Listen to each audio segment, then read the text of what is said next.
Bien, bonjour à tous, bienvenue.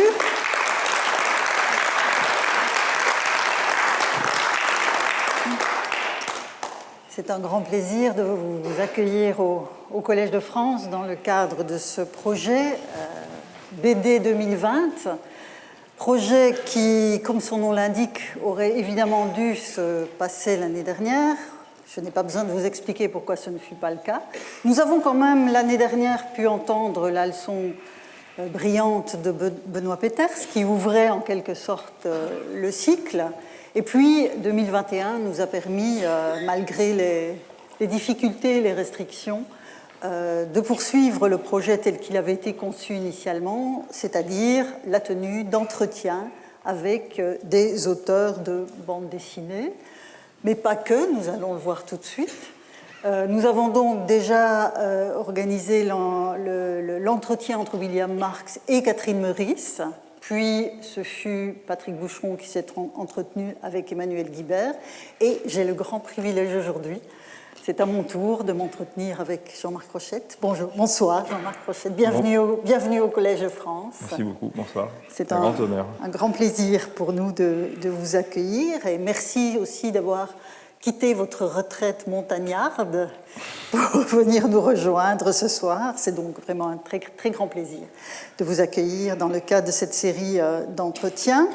Alors nous avions convenu, Jean-Marc Rochette et moi, que je ne le présenterai pas très longuement de manière préliminaire, dans la mesure où son œuvre parle pour lui, et c'est évidemment essentiellement de son œuvre que nous allons parler ce soir.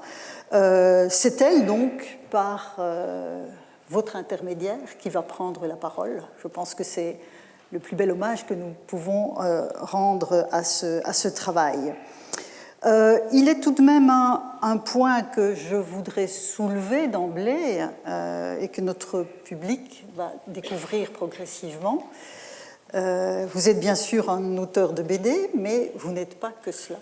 Vous êtes aussi un peintre. Et même si le programme dans lequel nous nous insérons s'appelle BD 2020, il m'a semblé important aussi d'ouvrir cet entretien sur cet autre aspect de votre travail qu'est la peinture. Et donc nous y viendrons parce que fondamentalement, ce ne sont pas deux métiers différents et ils sont profondément entrelacés. Donc je pense que ça apparaîtra aussi très vite. Et puis il y a aussi, vous verrez, une partie de cette œuvre de Jean-Marc Rochette qui légitime en quelque sorte, même de façon très modeste, que ce soit moi qui aujourd'hui soit l'interlocutrice dans le cadre de cet entretien. Mais ça, je vous laisse la surprise pour dans un instant.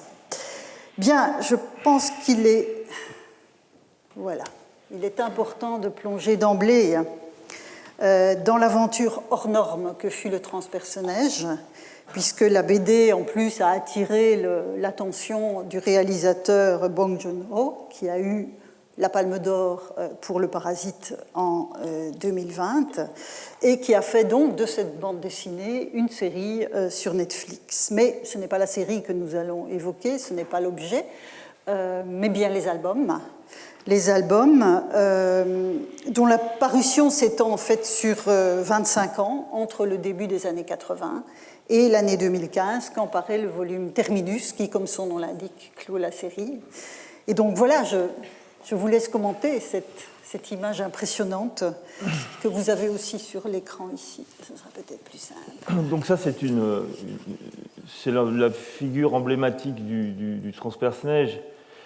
C'est une histoire assez étrange parce que Jacques Lob, donc le scénariste, avait commencé cette histoire avec un autre dessinateur qui s'appelait Alexis, qui est malheureusement décédé à 33 ans, je crois. Et puis après, il a recherché des dessinateurs parmi les grands, surtout il voulait des jeunes plutôt. Donc il y a eu Skuyten, il y a eu Rouge, il y a eu Loisel. Et puis finalement, il s'est décidé pour un jeune dessinateur qui était moi, vraiment à cause de cette image-là. C'est-à-dire, je crois que ce qu'il décidait, c'était la forme du train. C'est-à-dire qu'il ne sait pas trop ce qu'il voulait, mais il voulait un espèce de train vivant, inquiétant. Et donc, il m'a demandé de faire des essais de train. Et en fait, j'ai quasiment pas cherché la forme du train. J'ai tout de suite fait cette tête après le coup, je me suis aperçu que ça ressemblait à un masque spartiate. Un casque. Oui. Un casque, oui, un casque. Et c'est là-dessus qu'il s'est décidé. Et donc, pour moi, c'était un honneur, bien sûr, mais surtout, ça a été un gros défi, parce que moi, j'étais un dessinateur underground à l'époque. On était juste à la fin des années 70, début 80. J'avais fait un personnage qui s'appelait Edmond le Cochon, qui était très proche de Fritz le Cat, de Crumb, voilà, tout ça. Et donc, quand il a accepté, quand il a choisi mon travail, ça a été j'ai l'impression que j'étais quelqu'un qu'on poussait dans la piscine pour qu'il apprenne à nager, quoi. Tout à fait. Et donc, l'histoire du transpersonnage, pour ceux qui ne la connaîtraient pas, ben voilà, si je lis les encadrés que vous avez à l'écran, parcourant la blanche immensité d'un hiver éternel et glacé, d'un bout à l'autre de la planète roule un train qui jamais ne s'arrête. C'est le transpersonnage aux 1001 wagons, c'est le dernier bastion de la civilisation. Donc cette histoire, c'est assez glaçant parce que c'est une catastrophe climatique, fondamentalement, au départ. La Terre est entièrement gelée, on a donc une extinction de l'humanité, sauf ceux qui sont dans ce train. Et donc, voilà, comment dessine-t-on la catastrophe climatique et cette espèce de fin du monde ? Bon, la première page, ça a été donc la première page, c'est surtout en fait le texte et l'image, c'est une chose assez curieuse. Par exemple, ici, il y a un texte qui est très fort. C'est une ritournelle qui revient et qui, chez les lecteurs, pratiquement, ça a marqué. Le transpersonnage, c'est cette ritournelle-là, de cette page-là, et cette image-là, quoi. Après, le gros défi d'une histoire comme ça, c'était de jamais sortir du train. Voilà. C'est-à-dire qu'on a 120 pages qui, à l'époque, c'était une bande dessinée longue. Maintenant, c'est rien, mais pour l'époque. Et rester dans ce train, qui d'ailleurs, Bong Joon-ho a eu le même problème au niveau de la mise en scène, c'est-à-dire comment dynamiser une histoire qui en fait, est très statique. Hein. C'est juste l'histoire d'un personnage qui remonte un train, quoi. Et pourtant, le train finit par s'arrêter. Alors, pas dans la série, mais en tout cas... le train finit par s'arrêter, un autre cauchemar commence dans un ancien parc d'attractions dont la mascotte est une souris, j'imagine que ce n'est pas totalement un hasard, et qui s'est transformé en une sorte de camp dont l'énergie est délivrée par une centrale nucléaire, dont les radiations, assorties d'expériences sur le génome humain, aboutissent à faire naître des enfants difformes. Et donc vous avez ce personnage que je vais mettre tout de suite en lien avec cela, parce que là, je pense qu'il y a... Voilà, c'est-à-dire qu'on entre dans votre pratique. Dans ma pratique. C'est-à-dire qu'en fait, c'est donc une histoire que j'ai écrite avec un scénariste qui s'appelle Bocquet, et on avait cette idée d'une scène étrange que vous avez vue avant, où une femme avec ce masque un peu à la Malevich, et alors, d'un seul coup, je me suis souvenu de cet artiste, Wolfgang Leib, qui fait des œuvres avec du pollen. Et je pensais que ça serait une très belle scène pour la bande dessinée, que cette espèce de transe dionysiaque se passe dans ce jaune magnifique. Et c'est là où il y a le rapport avec la peinture ou l'art contemporain dans mon travail se mêle un peu. Et donc là, c'est un tableau que j'ai fait pour la Galerie Mayenne, où je me suis amusé effectivement à donner ce rendu. Ce qui m'intéressait là-dedans, surtout, c'est le côté suprématisme de la tête. De la tête, voilà. Oui, tout à fait. Mais évidemment, ça aboutit aussi à d'autres planches, enfin à des planches justement de Terminus, où vous avez travaillé cette idée de l'enfer, de l'enfer et de la malformation des enfants. Qu'est-ce qui est à l'origine, c'est-à-dire que mon idée, c'était qu'il y a un enfer horizontal avec le transpersonnage, éternel, en fait, cette espèce de chose qui tourne et qui ne s'arrête jamais. Et là, je voulais un enfer vertical. Et je voulais que le fond de ce vertical, de ce puits, en fait, ça soit ce moment où les femmes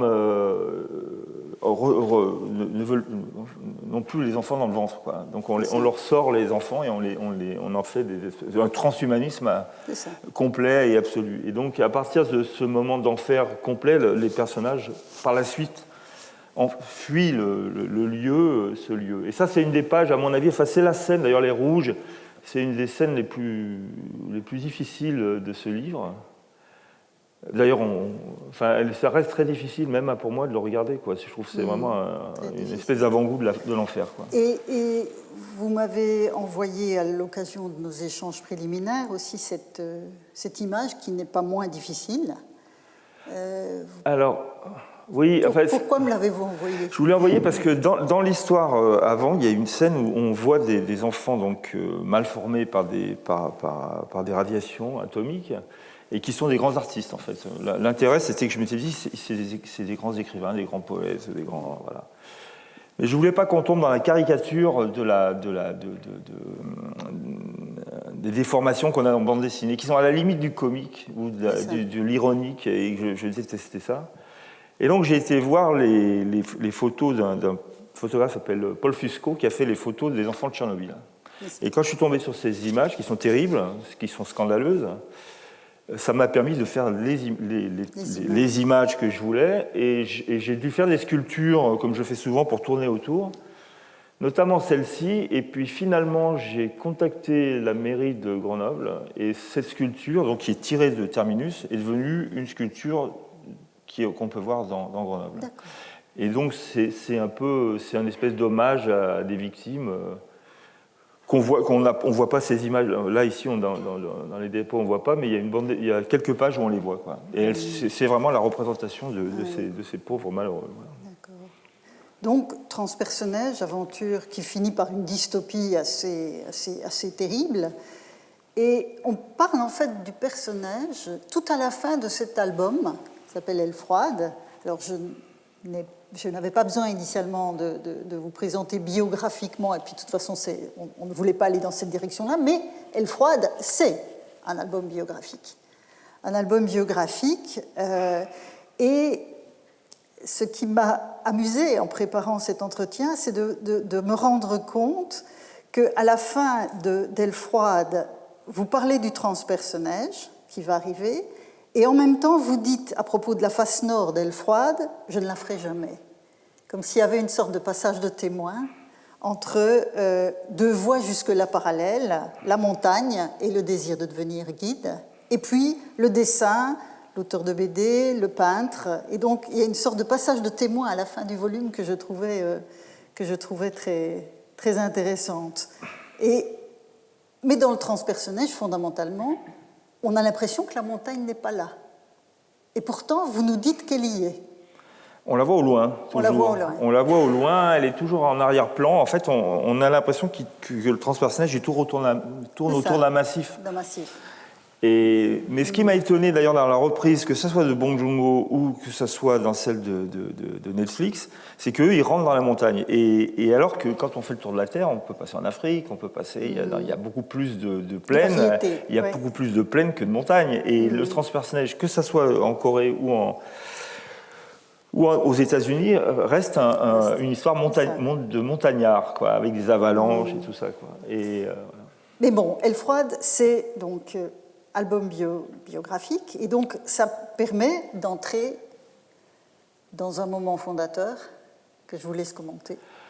Voilà, donc ça c'est moi enfant au musée de Grenoble, et au musée de Grenoble il y a une œuvre qui est très connue, c'est le bœuf écorché de Soutine. Alors je ne sais pas pourquoi cette œuvre m'a marqué à ce point-là. Je pense parce qu'elle a un côté enfantin quand même. Il y a quelque chose où on prend de la matière et on la... Par exemple, si vous voyez le bœuf écorché de Rembrandt, il est très impressionnant. Un enfant n'a pas l'impression qu'il pourra le peindre, hein. Ou un Zurbaran, parce qu'il y a des très beaux Zurbarans à Grenoble. Mais le Soutine, il y avait un côté un enfant un peu perturbé peut-être, mais il y a un objet un peu comme ça. Et donc j'ai été fasciné, et c'est vraiment fondateur. Cette peinture reste pour moi une espèce de peinture que j'ai tout le temps là, comme un espèce de regard. Et vous l'exprimez, parce que là, évidemment, c'est l'enfant, mais le jeune adulte retourne au musée. Oui, alors ça, c'est une grosse exposition qu'il y avait eu à l'Orangerie. Je crois qu'on était en 72, 73, je ne sais pas. Et j'étais monté la première fois à Paris pour voir cette exposition. D'accord. Mais à l'époque, j'étais vraiment un grimpeur. D'ailleurs, on me voit, j'avais mon sac encore. Et j'étais surtout un alpiniste. Et j'ai été voir, c'était à l'Orangerie. Et je suis retombé sur le soutien de Grenoble, quoi. Donc c'est une espèce de chose qui ne me quitte jamais. Et donc c'est ce passage-là où justement je me vois en train de grimper dans le tableau. Parce que ce qui m'intéressait dans la peinture, déjà tout de suite, c'était la matière en fait. C'était le côté tactile en fait de la peinture, puisque la peinture a été quand même remplacée par la photo, par le cinéma. Enfin, il y a beaucoup, à l'époque, il n'y avait qu'une image, c'était la peinture, mais maintenant il y en a plein. Par contre, elle reste unique dans sa texture, voilà, dans sa matérialité. C'est ce que j'ai voulu exprimer là dans cette image-là. Oui, là, une sorte de réunion, comme à la fin du volume, justement, quand il y a ce passage de témoin. Là, on a vraiment les deux dimensions qui sont synthétisées dans l'image.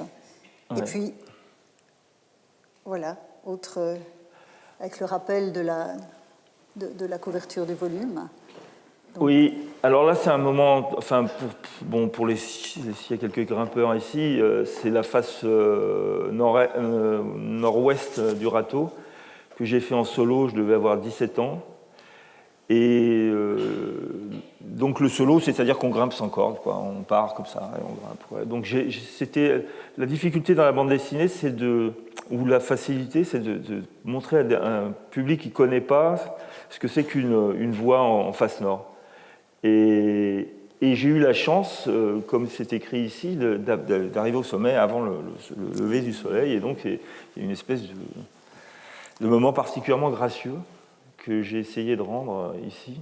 Oui, parce que ce n'est pas, vous n'écrivez pas le ciel prend feu, vous écrivez j'ai pris feu. Oui, il y a face à la naissance du monde. Oui, il y a une espèce de catharsis. Enfin, il y a une chose qui est très forte qui se passe là. Pour moi, ça a été. Et bien après, je descends évidemment, parce que c'est ça la définition. On est en haut, puis après on redescend. Et quand on redescend, on est à nouveau dans la. Et pour l'anecdote, c'est que j'ai croisé des guides à la descente sur l'arête et je me suis pris une rousse terrible, parce que j'étais un très jeune homme et le guide, il avait raison, il m'a dit mais jamais on fait ça, et pour 1000 raisons que je ne vais pas expliquer, parce que c'est très dangereux. Voilà. Et c'est vrai que la montagne reste dangereuse. Et dans cette biographie dessinée, vous évoquez ce moment terrible. Voilà, donc ici, je me suis mis à faire du solo. Je sais la date, c'était en 76, parce qu'en 76, il y a eu une année d'une très grande sécheresse. Mmh. Et je faisais du solo, j'ai posé un rappel, et je ne sais pas d'où il est arrivé, j'ai pris une pierre en pleine tête, quoi. Et donc là, j'aurais pu, pour point de vue technique, on peut parler de la bande dessinée, on peut montrer ça d'une manière un peu plus violente, ou on peut le faire d'une manière assez lointaine. Ce que j'ai fait, quoi. Et ça, donc voilà, ça c'est le tableau que j'ai fait quelques années après, le couloir, parce que ça ne va pas avoir cette histoire, mais voilà. Si vous voulez, je peux vous dire ce que ça représente. En fait, c'est le couloir long en face nord d'Elfroide où j'ai eu un accident et ce qu'on voit, la structure rouge en haut, c'est la blessure de mon compagnon de cordée. Et donc j'ai fait une espèce d'amalgame entre montagne et les deux chairs, en fait. On le voit bien, on le comprend bien, en tout cas quand on voit la juxtaposition des deux œuvres. Voilà. Quand je vous disais tout à l'heure que c'était difficile de faire le partage entre le travail de l'auteur de BD et celui du peintre. Et puis la suite de l'histoire, c'est quand même une blessure extrêmement grave. Oui, bien sûr. Une hospitalisation longue. Voilà. Et à ce moment-là, vous décidez d'arrêter la montagne? C'est à ce moment-là que vous c'est-à-dire que j'ai fait une grosse saison derrière. J'étais un petit peu... le fait d'avoir pris cette blessure au visage, ça m'avait... Bon, il y a aussi...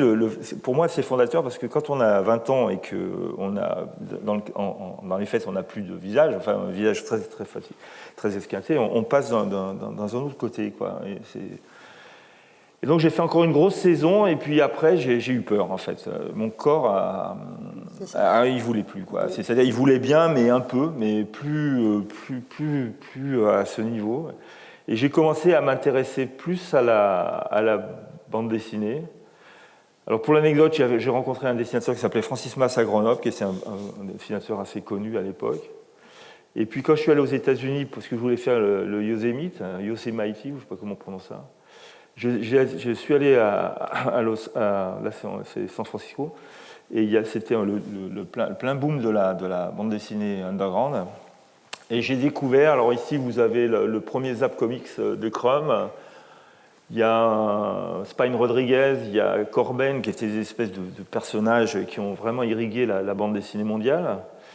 Et j'ai décidé que ma voix était là, d'où l'espèce de symbole où je laisse la corde sur le comptoir de qui sont d'ailleurs ces deux-là et ont existé. C'était les deux vendeurs de comics américains des années 76-77, quoi, que j'ai retrouvés. C'était quelque peu interloqué. Un peu interloqué, ouais, ils n'ont pas trop compris. Ouais.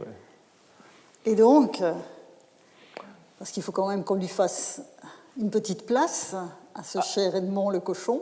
Alors voilà. Donc, expliquez-nous la genèse de... Alors ce qui s'est passé, c'est que quand je suis rentré en 78, donc je crois que c'était en 78, comme je le dis, comme on le dit parce qu'il y a eu aussi Bocquet qui m'a écrit à l'écriture, j'étais dans une position assez difficile socialement, c'est-à-dire que j'avais quitté les études et en fait est apparu cette espèce de frère de Mouise qui était Edmond le cochon, un type qui se sortait de tout. Et j'ai dessiné ce personnage qui est une des rares BD underground françaises, véritablement. Et il a eu du succès immédiatement. C'est-à-dire, enfin, un succès relatif, hein, mais quand même, il publie un peu de partout. Notamment, Jacques Tardy m'a dit qu'il l'avait vu en pirate à l'époque de Pinochet. Parce qu'il avait été publié dans El Víbora, un journal catalan underground, et il avait été mis sous le manteau. Donc c'est un personnage pour qui j'ai beaucoup de tendresse, en fait. C'est très joli, la réflexion, là. C'est toi mon ticket de sortie. Voilà, c'est ça, c'est toi qui vas me sortir de ça. Et de fait, c'est grâce à Edmond le cochon, personnage ignoble. Pour ceux qui s'intéressent, c'est un espèce de compromis entre Fritz the Cat et Mr. Snoid de Crumb. Donc ce qu'on fait de pire, et pourtant il m'a bien aidé. Donc ça, c'était évidemment avant le transpersonnage, qui est venu... Voilà, on ne suit pas un ordre totalement chronologique, mais c'est assumé comme tel. Et donc, à la fin de ce volume, Elle froide, il y a alors l'annonce, effectivement, du transpersonnage.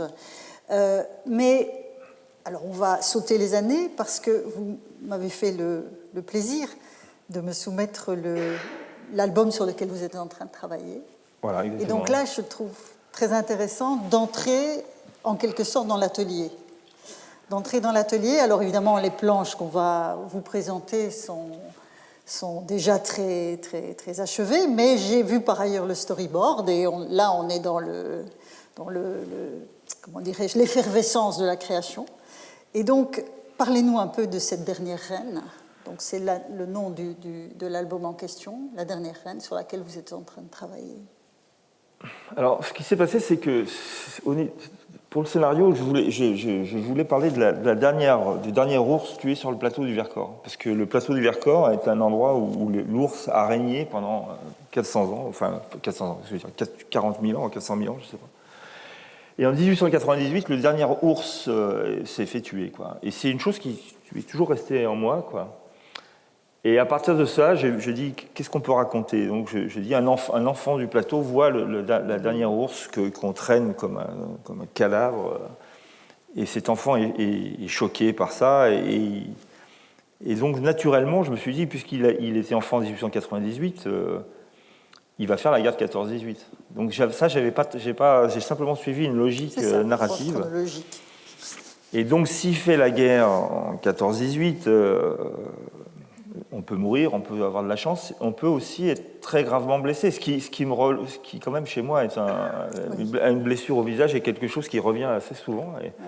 Et donc ce personnage qui a vu la dernière reine, le dernier ours mourir, se fait très gravement blessé. Donc ça c'est évidemment le retour en arrière. Voilà, c'est-à-dire que je raconte l'histoire de l'ours. Ce qu'on a vu avant, c'est l'ours quand il n'y a pas d'homme. Donc la scène, en fait, on voit une ours femelle qui avait 2 oursons.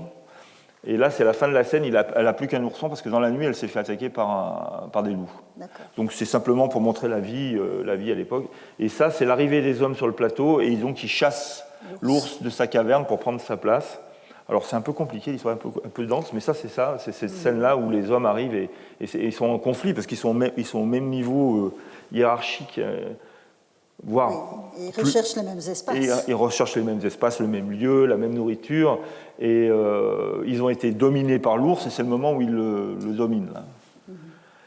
Et puis on revient...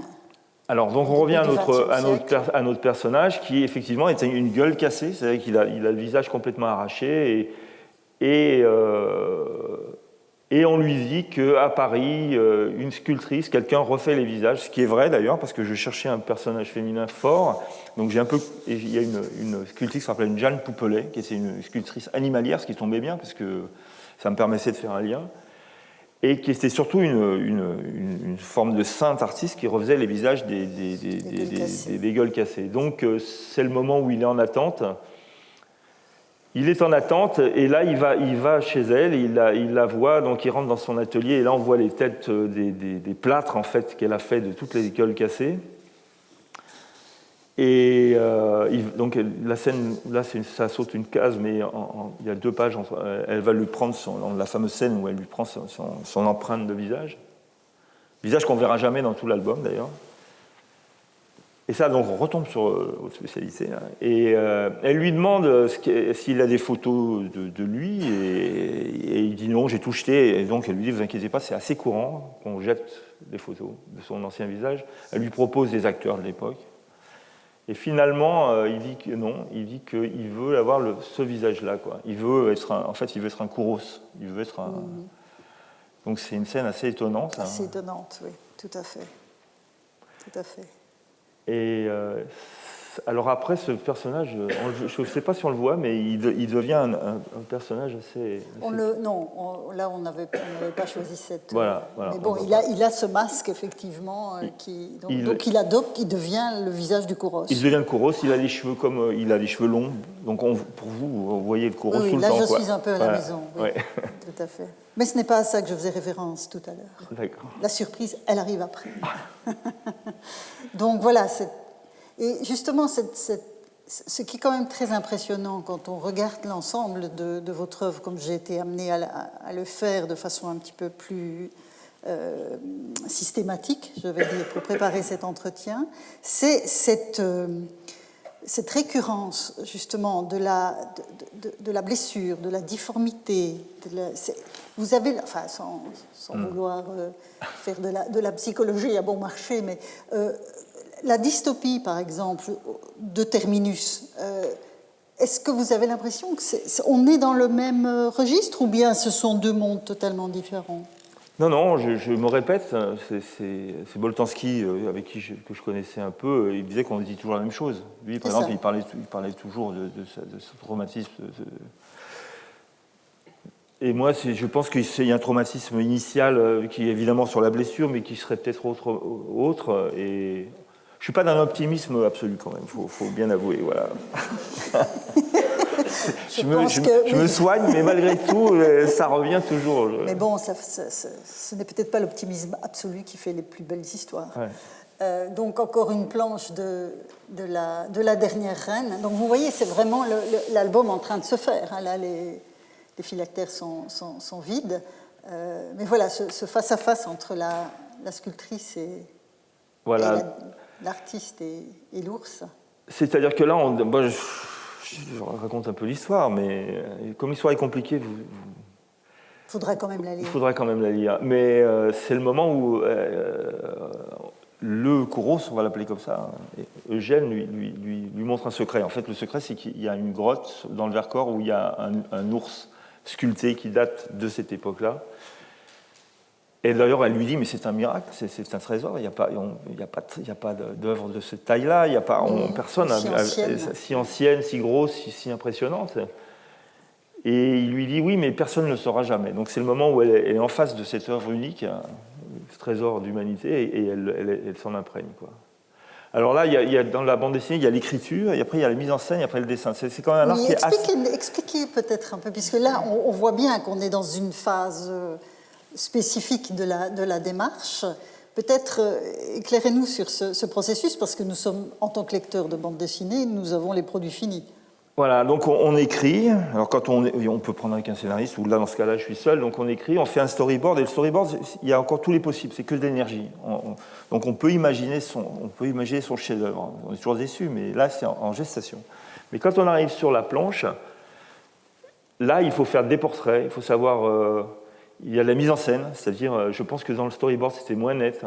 Il y a les positions des corps, là on devient acteur, on devient éclairagiste aussi, puisque là, je suis en train de faire la couleur, donc on voit bien qu'il y a un travail d'éclairage. Et je suis surpris quand j'arrive sur l'original, on va dire, comme les idées me viennent par moments. C'est des choses que je n'avais pas pensées, et le scénario impose certains plans, certains face-à-face, une certaine rythmique. Et même là, par exemple, dans ce cas-là, le grand plan, le grand scope en bas, au milieu, là, il est vraiment nécessaire, quoi. Il est nécessaire par rapport à la poésie de la page, quoi. Ce sont des choses qui s'imposent à vous au moment de... Voilà, ouais, ça s'impose un peu comme un scénario, en fait. Un bon scénario, pratiquement, quand quelque chose grince, on le voit tout de suite, ça ne va pas... Et vous êtes toujours le coloriste de vos... Non, alors j'ai fait beaucoup de couleurs. Là, dans le Loup, j'avais pris une coloriste. Et là, j'ai décidé de tout faire, quoi. Donc la couleur, alors là, c'est une alchimie. C'est vrai par exemple, il y a beaucoup de matière et tout ça. C'est une espèce de cuisine interne. Oui, mais... qui fait c'est un peu de la peinture, là, pour le coup. C'est de la peinture parce qu'il faut que, comme on dit, il faut fatiguer la matière. Et là, malgré tout, on ne voit pas, mais il y a quand même tout un travail je fais des rendus d'aquarelle, je fais pour que ça soit pas trop plat, en fait, pas trop plat, mais pas trop pictural non plus. Enfin bon, c'est tout un... Mais il faut une petite alchimie, il faut mettre le curseur exactement où il faut. Et justement, à propos d'aquarelle, et là, évidemment, vous allez comprendre pourquoi. Là, je me suis retrouvée à la maison. Il y a quelques années, vous avez illustré une très belle traduction de l'Odyssée. Et donc, voilà, c'était l'occasion. Nous sortons un tout petit peu de la BD, mais c'est quand même consubstantiel à votre travail. Et vous venez d'en parler pour la partie couleur de vos bandes dessinées, où l'aquarelle peut prendre sa place. Or, ici, dans l'illustration de l'Odyssée, vous avez fait le choix de l'aquarelle. Et donc, pour montrer un peu de quoi il retourne, voilà par exemple une extraordinaire représentation de l'Athéna. L'Athéna aux yeux. Alors, la traduction reçue, c'est l'Athéna aux yeux pères, mais bon, c'est une manière ancienne de parler qui ne dit plus nécessairement grand-chose aujourd'hui.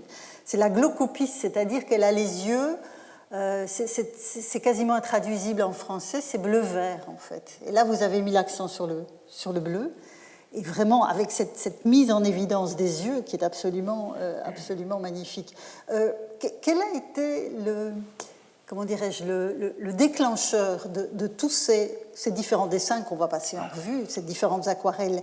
C'est le texte qui a généré l'image? Comment avez-vous travaillé? Là aussi, dans l'atelier, comment les choses se sont passées? Dans l'atelier, j'ai une espèce d'écoute, lecture flottante, en fait, comme un psychanalyste écoute son patient, sa patiente. Donc je lis sans trop... je laisse venir les images. Et d'un seul coup, il y a une image qui me vient, alors je souligne.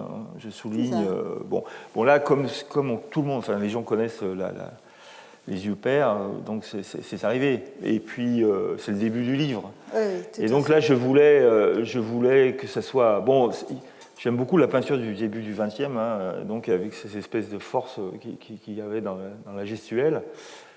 Et donc ça a donné le tempo. Une fois que j'ai fait ce premier dessin, parce que c'est le premier dessin du livre. C'est celui aussi que vous avez fait en premier. En premier. D'accord. C'est le premier dessin. Et une fois qu'on a fait ça, tout le reste suit. D'accord. C'est plus possible de retourner vers le péplum. Vous voyez ce que je veux dire, Et effectivement, on n'est pas dans le péplum. Voilà la métamorphose des compagnons d'Ulysse en cochon, c'est chez Circé. Agamemnon. Alors là aussi, il y a... Agamemnon, vous connaissez, c'est le fameux masque d'or. Donc c'est un masque assez connu. Parce qu'il n'y a pas de photos d'Agamemnon, donc... Mais je dois dire qu'on en a peu. Oui, on en a peu, ouais. Et donc, il y a juste, j'imagine, il n'y a que cette tête-là qui est connue, non? Enfin, disons, c'est ce qu'on a appelé le masque d'Agamemnon, mais c'est une appellation que Schliemann... En fait, quand Schliemann a fouillé l'acropole de Mycène et qu'il a mis au jour le contenu des tombes, il y a ce masque d'or qui est venu au jour, et les archéologues l'ont appelé le masque d'Agamemnon, mais... La référence, elle était à l'Iliade, voilà. Mais bon. Voilà. Bon, bah, bref, donc c'est Agamemnon, et comme c'est Agamemnon qui sort des enfers, j'avais cette idée de faire comme une tête de mort, en fait. Hein, c'est à la fois le masque Et c'est un masque funéraire, donc ça voilà, tombe bien. Ça tombe bien, voilà. Et ses yeux noirs. Et donc là, on est dans une gestuelle de peintre, je pense, parce que il n'y a pas de reprise là-dessus. C'est-à-dire que c'est où votre dessin fonctionne ou il ne fonctionne pas. S'il ne fonctionne pas, vous ne revenez pas. Vous voyez bien les taches qui sont dans les yeux. Par contre, quand ça fonctionne, l'inconscient a quand même s'est exprimé. Et c'est aussi très frappant avec cette image que vous avez intitulée Ulysse ensanglanté. Oui. Ensanglanté, donc après la massacre. Mise à mort des prétendants. Là aussi, j'imagine qu'on ne reprend pas ce genre d'image. Absolument. Ça, d'ailleurs, on les fait, c'est une forme de transe, transe statique, mais il faut vraiment que les yeux, le nez, la barbe, et puis c'est une image qui frise à l'abstraction. C'est-à-dire que si on voit pas le profil si on voit pas le profil d'Ulysse, si on ne dit pas que c'est le visage d'Ulysse ensanglanté, peut-être qu'il y a des gens qui voient une abstraction qui voient autre pure, chose. Quoi. Et justement, l'abstraction, elle arrive à la fin. Voilà, alors là, ça a été Expliquez-nous. Le grand problème du livre, c'est que pour ceux qui ont lu ou qui se souviennent de l'Odyssée, la dernière phrase, c'est que Athéna hurle, parce que à Ithaque, la guerre va reprendre, c'est-à-dire le père, et à nouveau, la violence va s'embraser sur l'île, et donc Athéna hurle et arrête la violence. Je crois que c'est à peu près. Elle crie, voilà. Donc si vous faites Athéna dans l'air qui crie, vous êtes dans un rapport Saint-Sulpicien à l'image. Alors j'ai failli ne jamais faire cette image. Je me suis dit, mais c'est quand même, c'est refuser l'obstacle.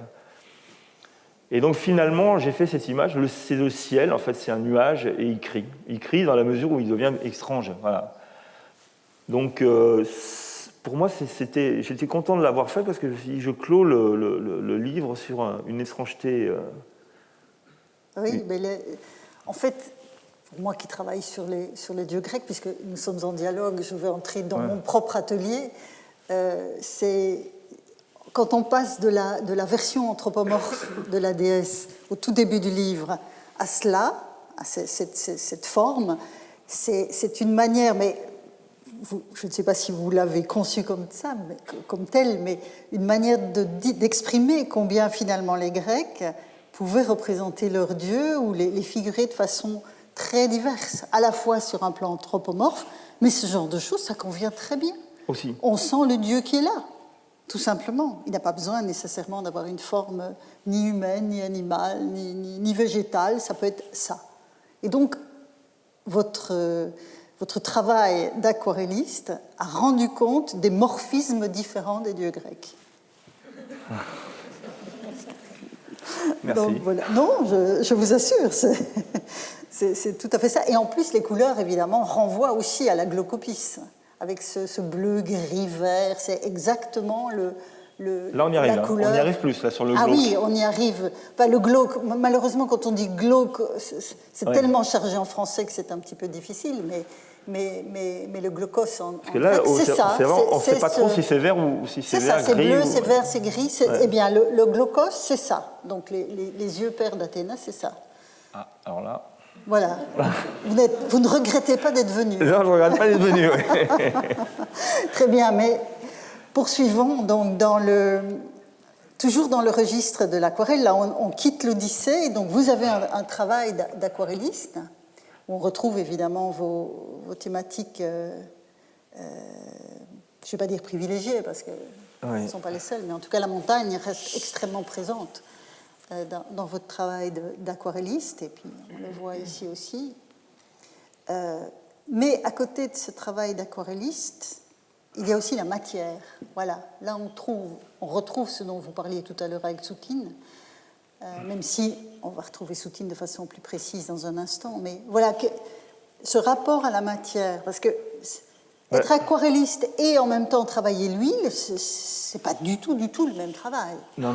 Donc, voilà. Disons que l'aquarelle permet que l'inconscient s'exprime facilement. C'est-à-dire que c'est de l'eau et donc il y a une espèce l'inconscient va naturellement vers l'aquarelle. Vers l'huile, elle est beaucoup plus résistante, surtout en pleine pâte.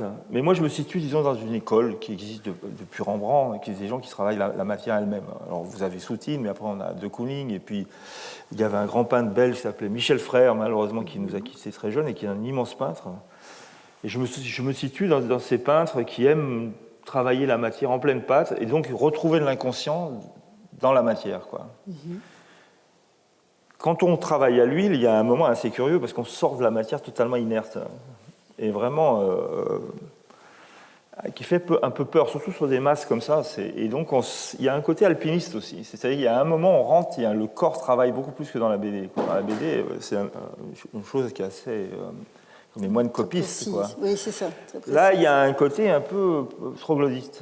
Il faut que on travaille avec le corps, quoi. Je ne sais pas comment vous dire. Il y a une espèce de corps qui travaille et une perte de l'image et surtout dans le jaune. Alors là, on parle de peinture, c'est moins net, mais le jaune est une couleur à l'huile qui n'en supporte aucune autre, quoi. C'est-à-dire que le jaune, une fois qu'il a été touché, il devient ouvert. Et donc là, il faut poser sa couleur et après, il faut y aller. Voilà. Donc alors le tableau, en fait, c'est un châtaignier à l'automne en Ardèche, quoi.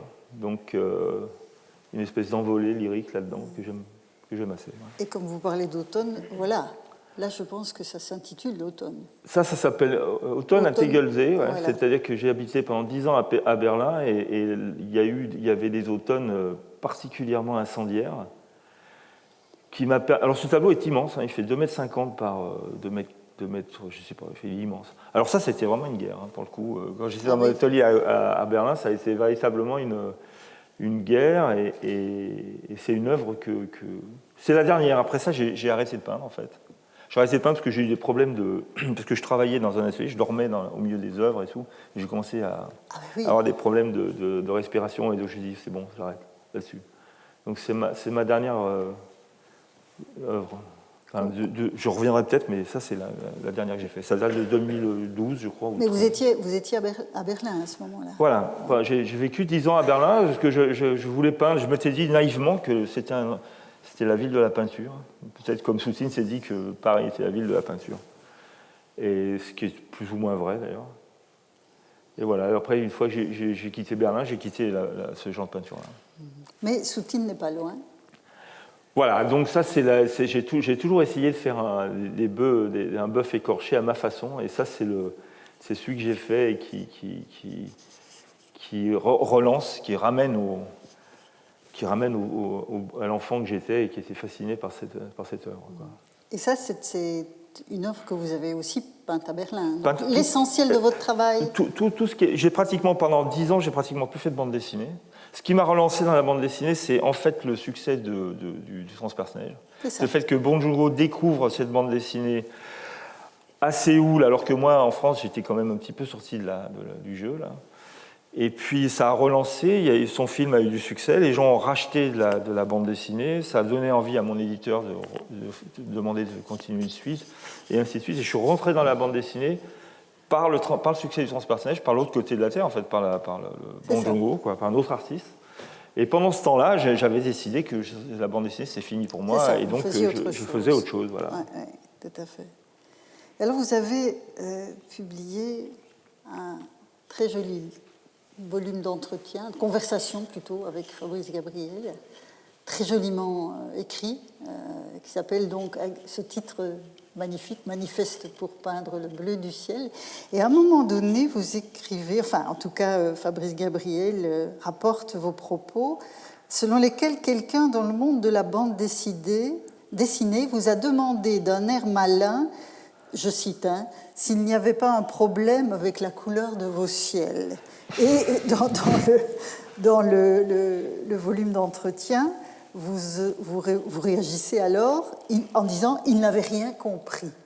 Alors, expliquez-nous un peu. Enfin, en tout cas, moi, ça m'a intrigué. D'abord, pourquoi, dans le monde de la bande dessinée, trouvait-on qu'il y avait un problème avec la couleur de vos ciels ? Parce que les ciels des écrins de haute altitude, on appelle ça le ciel 0,5 en fait, c'est Hautes-Alpes en fait, c'est 0,5. D'accord. Le ciel est particulièrement bleu, c'est-à-dire que par moments il est presque effrayant, bleu. Oui, il est trop bleu, indéniablement trop bleu. C'est pas le glauque. Non, c'est un couvercle, c'est ce que j'ai dit. À la fois c'est un ciel couvercle et un ciel porte, aux fenêtres plutôt. Donc on a l'impression qu'on peut... Mais il y a un côté enfermement. Bon bref, je voulais que ce bleu extrêmement pesant apparaisse dans l'aile froide, qu'il soit menaçant, que ce ne soit pas un ciel layette. C'est ça. Mais comme il n'est pas très connu, un dessinateur m'a dit qu'il doit avoir un problème de c'est le coloriste, quoi. Il y a eu un problème au tirage. Et en fait, j'avais été chez Sennelier, j'avais cherché le bleu que je voulais en pastel pour faire cette espèce de bleu, ce bleu noir, en fait, ce bleu qui ferme la terre sous son couvercle, quoi. Et voilà, donc il n'avait pas compris mon intention. D'accord, voilà. Donc il n'avait pas compris. Et alors, voilà, je voudrais terminer sur cette aquarelle absolument magnifique qui fait le lien finalement aussi avec votre travail d'auteur de bande dessinée, parce que dans Aile froide, on retrouve des images qui sont extrêmement proches. Et alors, ce qui me frappe, justement dans le manifeste pour peindre le bleu du ciel, à un moment donné, vous parlez de votre désir de rendre compte de la chair du monde. Là, on est dans autre chose. Pourriez-vous un peu, voilà, peut-être m'expliquer ce que vous entendez par la chair du monde? Alors avec l'huile, évidemment, on perçoit ce que vous voulez dire. Mais voilà, et le lien que cette chair du monde peut avoir aussi avec le reste de votre travail. J'ai une vision. Moi, j'habite en plein centre des écrins. C'est un endroit qui est extrêmement minéral. C'est-à-dire qu'il n'y a pratiquement pas de végétation. Il y a du ciel et il y a de la pierre, en fait. Et par moments, donc je vous dis, ce ciel est lourd, il représente la chair du monde, et par moments, le rocher est extrêmement léger. Il est gorgé de photons. Alors évidemment, le rocher est là, mais moi, je peux le regarder comme une espèce d'émanation de la lumière, quoi. D'accord. Et dans cette aquarelle que j'aime particulièrement, en fait, c'est le col de la Temple, et le rocher, le ciel, tout ça devient un peu... Tout se confond et va plus vers l'esprit que vers la matière. À ce moment-là, quoi. On parle de cette image-là. Mais bon, je vis dedans, je la vois tout le temps, et c'est vrai qu'il y a des moments d'une grâce dans ces montagnes. La montagne et la peinture, c'est des amis, surtout en Chine. Je veux dire, les peintres chinois ne peuvent pas imaginer la peinture en dehors des nuages, et du ciel et du rocher, quoi. Et alors, est-ce que la terre du monde est aussi lourde qu'on le croit? Peut-être pas. Voilà. En tout cas, moi, ce que je peux vous dire, en regardant cette aquarelle, c'est que j'ai l'impression qu'Athéna continue à crier. En tout cas, merci beaucoup, Jean-Marc Rochette. C'était vraiment un plaisir de vous avoir parmi nous.